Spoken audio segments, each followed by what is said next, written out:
যে কোনো গাছকে যদি হ্যাঙ্গিং করে রাখেন,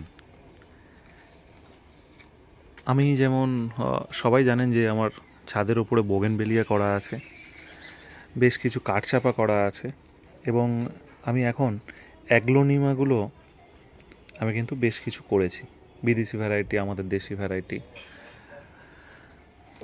তো এই অ্যাগ্লোনিমাগুলো হ্যাঙ্গিং করার পরে এবং তীব্র বৃষ্টির মধ্যে রাখার ফলেও একটা পাতা নষ্ট হয়নি, এবং প্রত্যেকটা পাতা দেখতে পাচ্ছেন যে ভিজে, সারা রাত বৃষ্টি হয়েছে, ভেজা আছে।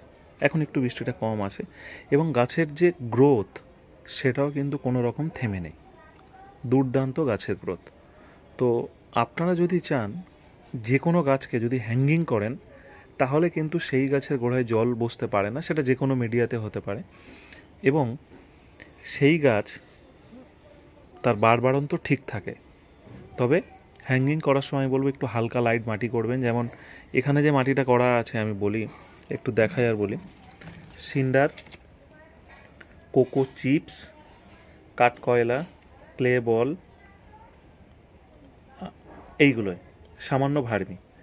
তো আপনারা এইরকম করতে চাইলে এগুলো কিন্তু আপনারাও করতে পারেন, মানে এই নয় যে এগুলো এগুলো কোনো ব্যাপারই নয়।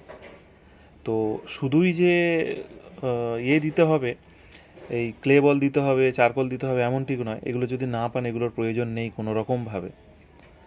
তো কোকো চিপস, শুধু কোকো চিপস আর সামান্য ভার্মি দিয়ে করতে পারেন, বা কোকো চিপস সিন্ডার দিয়ে করতে পারেন, কোকো চিপস মোটা দানার বালিটা দিয়ে করতে পারেন।